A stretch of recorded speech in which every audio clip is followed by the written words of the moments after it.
Welcome to Republican Roundtable. I'm your host, Max Reimer. Last month, we had an incredible guest in studio, Diane Napper from Take Charge, and you got to hear a little bit about that mission. We're really building on a lot of the core principles of that mission with a guest that I'm very excited to have in studio today, Cicely Davis, the former state director in Minnesota of the Blexit movement. Cece, thank you for joining us. A lot of exciting things happening in your life right now. Tell us a little bit about yourself and how you kind of got involved with this movement, and then, what does the movement actually do and stand for? Absolutely. Thank you for having me. Such a pleasure.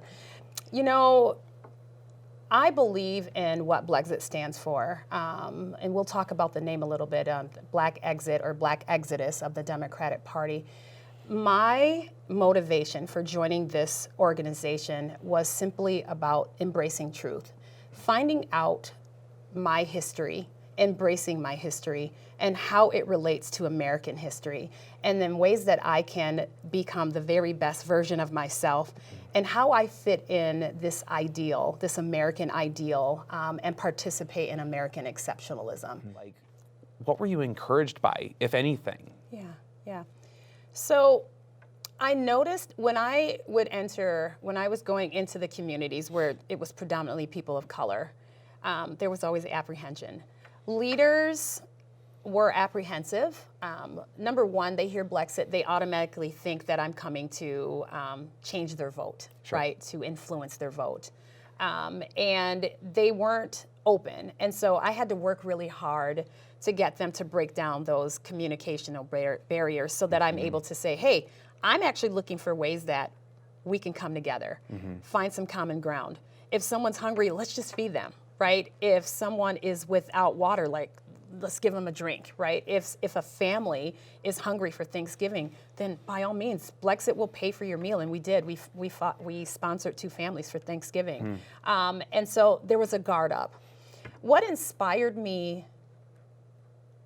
actually was that, which is really interesting. So seeing the despair and the guard up, and understanding that they were absolutely ruled and manipulated by that monolith actually motivated me to want to break that down. And so what we were trying to do was to really foster the Blexit brand, the conservative brand, and say, hey, there are people who look like you that are conservative who are really truly tied in to the Black community and to the communities of color. We may have fundamental differences, but no one wants to send their kids to a failing school system. We have that in common no matter how you identify politically. Everyone wants to feel safe in the streets. We have that in common. And so finding that common ground and getting people to talk and embrace and find that common ground, we were able to have some real impact. And that was really encouraging. I realized that someone just has to be willing to fight that fight and continue. And I'm just tireless. Yeah, I can tell. So When you talk about, I love that you're using the term monolith, because that's what it feels like. It feels like this massive thing. And you talk about breaking it down. It feels like a hard thing, a challenging thing to break down. Cece, with your own journey, where you're at now, it always seems like a common theme that you take a ton of slings and arrows along the way. Do you feel like that's been your experience? Can you talk about your experience in choosing a different path and the repercussions that you've kind of faced? Sure.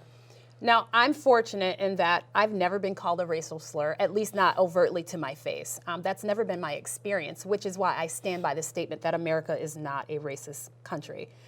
It doesn't mean that I don't acknowledge that someone else hasn't, so let me be very clear about that. But my experience has been that if I take responsibility for my own actions, and I realize that there were times, many a times, that I participated in my own demise. I just made a bad choice, and therefore these are the consequences. I don't even want to admit those things. I realized that, that's true for everyone. It's human nature, right? There are a set of lies that are assigned to every culture. And for anybody who doesn't understand what the monolith is, these are kind of preconceived notions and behaviors and characteristics that follow, and maybe through tradition, maybe through experience, historical outcomes that we adopt certain things. For instance, all black people can dance, right? It's just a cliche, it's an understanding. But, black people don't swim, right? And so then you have figures, black people don't play tennis, and then you have a Serena Williams. Black people don't golf, and then we get a Tiger Woods, right? We start to erase those kind of behaviors and that mindset, and realize that, hey, I'm an individual, and I need to see myself as an individual and figure out where I fit in. That's really important, and it can have such a stagnant, detrimental impact on a person who buys into, and that's what I see a lot. I see a lot of people buying into the lies of the monolith. That can hold you back. You are an individual. Right. That's what's so great about America, is that it really, truly was built upon the idea of embracing the individual and allowing them to be the very best version of themselves and fit into this American ideal. And the crazy part about that notion, which is, it's incredible. Yeah. It is what we're built on.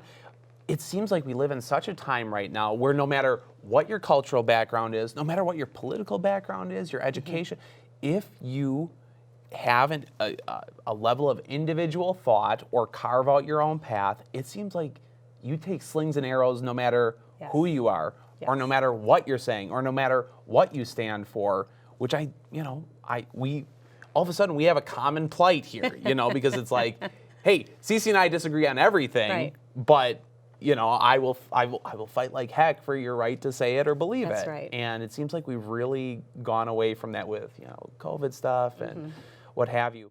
Cece, thank you so much for joining the Republican Roundtable today. It was so fun. Such an honor, always an honor. Yeah. And I think people are really going to get to know you over the next year or so for reasons that I will not disclose today. It's so great to have you.